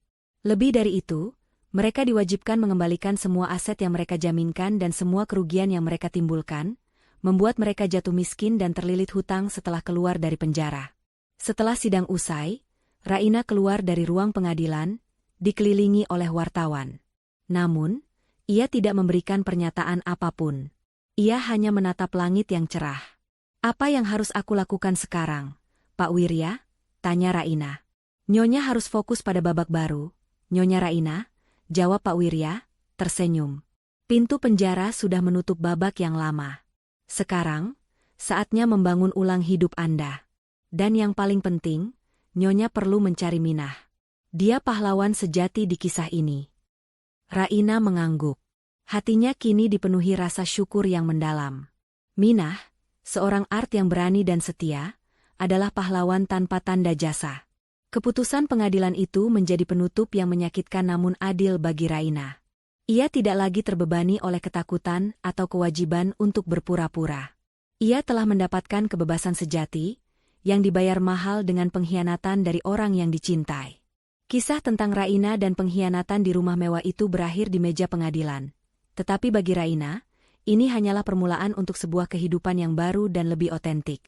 Setelah hiruk-pikuk ruang pengadilan mereda, keheningan menyelimuti hari-hari Raina. Rumah mewah yang sempat menjadi sarang pengkhianatan kini disegel pengadilan. Raina memilih untuk tidak kembali ke sana. Ia merasa rumah itu telah tercemari oleh kebohongan dan niat jahat. Ia menyewa sebuah apartemen kecil dan elegan di pusat kota, tempat yang memberinya rasa anonimitas dan ketenangan. Ini adalah tempat di mana ia bisa menjadi Raina yang sejati, jauh dari ekspektasi sosial dan cengkeraman masa lalu. Kemenangan hukum memberinya keadilan, tetapi tidak menyembuhkan luka batinnya. Selama beberapa minggu, Raina menjalani terapi. Ia menyadari, rasa sakit terbesar bukanlah karena kehilangan uang, yang kini sudah kembali ke tangannya, melainkan karena kehilangan kepercayaan pada cinta dan ikatan keluarga. Ia harus belajar bahwa pengkhianatan Bagas dan Bu Asih adalah cerminan dari keserakahan mereka, bukan kekurangan dirinya. Di momen terendahnya, hanya ada 3 orang yang menjadi jangkar kehidupannya. Pak Wirya, Andra, dan yang paling utama, Minah. Momen pertemuannya kembali dengan Minah setelah sidang adalah momen yang paling emosional. Raina menjemput Minah dari kontrakan kecilnya. Begitu mereka bertemu, Raina tidak mengucapkan sepatah kata pun. Ia memeluk Minah erat, isak tangisnya pecah. Itu adalah tangisan lega, syukur, dan pengakuan. Minah, pahlawan sejati dalam kisah ini, membalas pelukan itu dengan air mata yang sama tulusnya. Terima kasih, Minah, bisik Raina, suaranya parau. Kau tidak hanya menyelamatkan nyawaku, kau menyelamatkan jiwaku. Kau mengajarkanku arti kesetiaan yang sesungguhnya. Ibu pantas mendapatkan kebahagiaan, Bu, jawab Minah, matanya memancarkan rasa hormat yang mendalam. Saya hanya melakukan apa yang benar. Ibu selalu baik pada saya. Raina merasa berutang budi yang tak terhingga. Ia tahu, Minah telah mempertaruhkan segalanya, pekerjaannya, keselamatannya, dan masa depannya, hanya demi kebenaran. Raina tidak ingin Minah kembali menjadi asisten rumah tangga. Ia melihat potensi besar dalam diri Minah. "Aku punya tawaran untukmu, Minah," kata Raina, saat mereka duduk di apartemen barunya. "Aku tidak ingin kau kembali bekerja sebagai art. Aku butuh kau di sisiku, sebagai asisten pribadiku, dengan gaji dan tunjangan yang jauh lebih baik, dan aku ingin kau belajar mengelola yayasan sosial yang akan kubangun." Minah terkejut, air matanya kembali menetes. "Ibu, saya tidak tahu harus berkata apa. Saya tidak punya pendidikan tinggi." "Pendidikan terbaik adalah hati nurani, Minah," potong Raina. "Kau punya itu. Aku akan mengajarimu sisanya. Kau akan menjadi tangan kananku, orang yang paling kupercaya. Kita akan membangun masa depan yang baru bersama." Minah menerima tawaran itu, menandai dimulainya babak baru yang penuh harapan bagi mereka berdua. Raina juga mengadakan perjamuan kecil nan intim dengan Pak Wirya dan Andra. Perjamuan yang jauh dari gemerlap palsu rumah lamanya, penuh dengan tawa dan ketulusan. "Andra, berkat alat sadapmu, kami punya bukti emas," kata Raina, menyerahkan sebuah amplop tebal. "Terima kasih untuk keberanianmu. Aku harap ini bisa membantumu memulai bisnis desain interior yang selalu kau impikan." Andra menolak uang itu, tetapi Raina bersikeras. "Anggap ini investasi dari klien pertamamu. Aku butuh rumah baru. Aku ingin kau yang mendesainnya, dari nol. Rumah yang penuh cahaya, tanpa rahasia, dan tanpa gudang yang bisa meledak." Andra tersenyum dan setuju. Kepada Pak Wirya, Raina tidak hanya membayar biaya jasa yang fantastis, tetapi juga menawarinya posisi sebagai kepala dewan hukum di seluruh jaringan perusahaannya. Pak Wirya menerimanya, bangga menjadi bagian dari pemulihan Raina. Dengan dukungan tim barunya, Raina mulai mengalihkan fokusnya. Ia menjual rumah lamanya, rumah yang menjadi saksi bisu kejahatan. Uang hasil penjualannya ia gunakan untuk mendirikan Yayasan Keadilan Wanita, sebuah organisasi yang didedikasikan untuk membantu wanita yang menjadi korban penipuan finansial dan kekerasan dalam rumah tangga. Ia ingin menggunakan pengalamannya yang pahit untuk menjadi cahaya bagi orang lain. Perlahan, Raina menemukan kembali identitasnya yang dulu hilang dalam bayang-bayang pernikahan. Ia kembali menjadi pengusaha yang cerdas dan visioner. Ia bekerja keras, tetapi kali ini, ia bekerja dengan tujuan, memperbaiki dunia kecilnya dan dunia orang lain. Minah, dengan cepat belajar, menjadi manajer operasional yayasan yang cekatan dan penuh empati, mewakili sisi kemanusiaan Raina. Setiap hari, Raina merasa semakin kuat. Ia telah mengajukan gugatan balik untuk pencemaran nama baik, memastikan Bagas dan Bu Asi tidak akan pernah bisa bangkit lagi secara finansial maupun sosial setelah keluar dari penjara. Ia juga secara resmi menghapus nama Bagas dari semua aset dan warisan yang tersisa, memastikan masa lalunya benar-benar terputus. Masa penyembuhan Raina diwarnai dengan pemahaman diri. Ia menyadari, kesempatan kedua ini adalah anugerah. Ia tidak lagi mencari cinta romantis. Ia mencari kedamaian dan makna. Ia belajar bahwa rumah sejatinya bukanlah bangunan megah, melainkan tempat di mana ia merasa aman dan dihargai, dan tempat itu adalah di samping orang-orang yang tulus mencintainya, seperti Minah dan Andra. Raina menghabiskan sore di balkon apartemen barunya, menghirup udara segar dan menatap cakrawala. Ia menerima telepon dari Pak Wirya yang melaporkan bahwa rumah lamanya sudah resmi terjual, dan dananya sudah masuk ke yayasan. Rasa lega yang luar biasa membanjiri dirinya. Ia telah mengubur masa lalunya. Raina kini siap sepenuhnya untuk babak terakhir. Ia bukan lagi Raina yang naif dan mudah tertipu. Ia adalah seorang pejuang, seorang mentor, dan seorang filantropis. Kehidupan barunya dimulai, penuh dengan kesempatan kedua yang ia ciptakan sendiri. Dunia Raina kini telah sepenuhnya berubah. Ia tidak lagi tinggal di rumah mewah yang berhantu. Berkat desain elegan dari Andra, ia kini menempati sebuah rumah minimalis bergaya modern, dikelilingi taman yang asri dan penuh cahaya. Rumah itu dibangun di atas filosofi transparansi, dinding kaca, ruangan terbuka, dan tidak ada ruang tersembunyi. Rumah itu adalah cerminan dari jiwa barunya. Jujur, terbuka, dan damai. Di tempatnya yang baru, Raina menemukan makna sejati. Ia memimpin Yayasan Keadilan Wanita dengan semangat yang membara. Yayasan tersebut telah berkembang pesat, menjadi pusat dukungan bagi wanita yang tertipu atau diintimidasi secara finansial. Minah, kini menjadi kepala operasional yayasan, tampil percaya diri dan kompeten. Minah tidak hanya mengurus administrasi, ia adalah duta hati nurani Raina, selalu mengingatkan Raina akan pentingnya ketulusan. Raina, dengan gaun kerjanya yang elegan, duduk di meja kerjanya yang menghadap taman. Ia bukan lagi istri dari atau menantu dari, melainkan Nyonya Raina, seorang filantropis dan pengusaha yang dihormati. Mahkota yang ia kenakan bukanlah mahkota berlian dari warisan suami, melainkan mahkota keberanian dan kemandirian yang ia dapatkan dari perjuangannya sendiri. Pada suatu sore yang cerah, Pak Wirya datang mengunjungi kantor yayasan. Ia membawa selembar dokumen terakhir, keputusan pengadilan final. Nyonya Raina, ujar Pak Wirya, menyodorkan dokumen itu. Semua proses hukum sudah tuntas. Aset-aset Anda sudah kembali 100%, bahkan lebih karena nilai properti yang meningkat. Dan yang terpenting, hukuman untuk Bagas dan Bu Asih sudah inkrah. Mereka harus menjalani sisa hukuman tanpa kemungkinan pembebasan bersyarat lebih awal. Raina mengambil dokumen itu. Ia tidak merasakan luapan kegembiraan, hanya sebuah penutupan yang damai. Dan bagaimana dengan kewajiban finansial mereka, Pak Wirya? Mereka dinyatakan bangkrut total, Nyonya, jawab Pak Wirya. Semua properti atas nama mereka, termasuk aset Bu Asih, sudah disita untuk menutupi hutang dan ganti rugi. Mereka akan keluar dari penjara tanpa satupun harta. Mereka benar-benar kehilangan segalanya. Raina mengangguk. Hukuman seberat ini bukanlah tujuannya, tetapi itu adalah konsekuensi yang adil atas niat jahat mereka. Ia sudah memaafkan, tetapi ia tidak pernah melupakan keadilan. Sementara Raina menikmati kedamaian dan kesuksesan yang otentik, di balik jeruji besi, Bagas dan Bu Asih hidup dalam neraka penyesalan yang abadi. Mereka berbagi sel yang sempit, dan hubungan mereka telah hancur total, digantikan oleh rasa saling benci dan menyalahkan. Ini semua karena kau, teriak Bu Asih suatu malam, suaranya serak karena bertahun-tahun frustrasi. Kau yang tidak becus mengeksekusi rencana kecelakaan itu.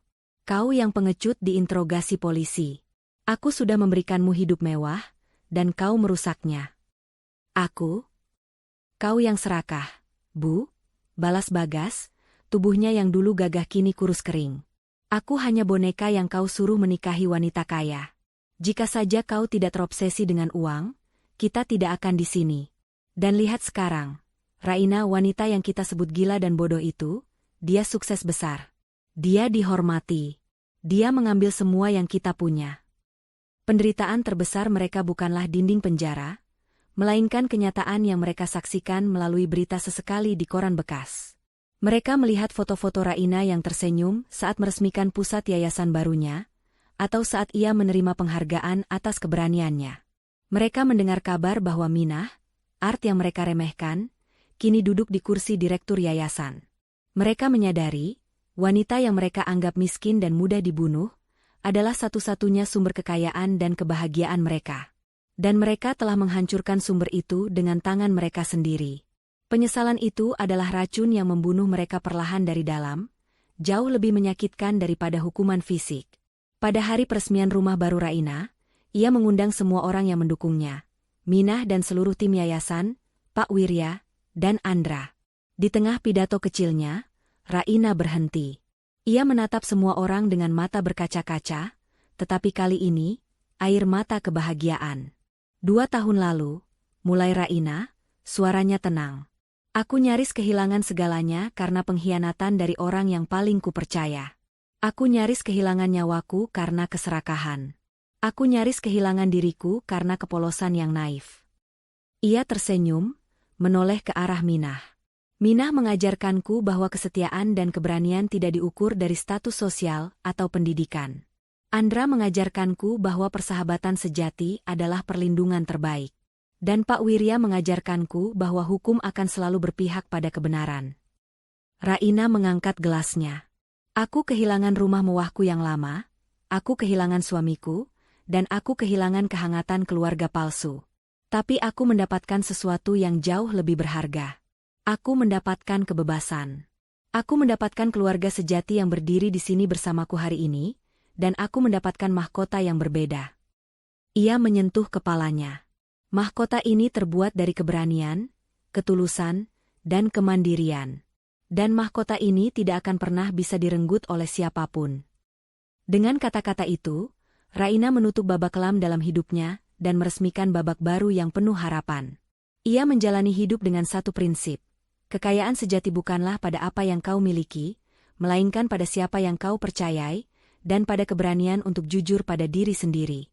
Raina hidup bahagia dan makmur. Ia tidak lagi mencari cinta romantis, tetapi ia dikelilingi oleh kasih sayang dan rasa hormat yang tulus. Ia menjadi inspirasi, bukan karena kekayaannya, melainkan karena ia berani bangkit dari pengkhianatan paling menyakitkan dan menggunakan kekuatannya untuk kebaikan. Kisah Raina adalah pengingat abadi. Ketika keserakahan mencoba menghancurkan ketulusan, kebenaran akan selalu menemukan jalannya untuk menang, dan pada akhirnya, penyesalan adalah hukuman terberat bagi hati yang penuh kejahatan. Pesan moral dari kisah ini adalah bahwa kekayaan sejati tidak terletak pada harta benda, melainkan pada ketulusan hati nurani dan kesetiaan sejati. Jangan pernah biarkan rasa cinta atau ikatan keluarga membutakanmu terhadap kebenaran, sebab keserakahan dapat mengubah orang terdekat menjadi musuh paling berbahaya. Belajarlah untuk mempercayai naluri, hargai mereka yang membela kebenaran, seperti Minah, dan ingatlah bahwa kebenaran akan selalu menjadi mahkota terbaik yang akan mengalahkan segala kebohongan dan niat jahat.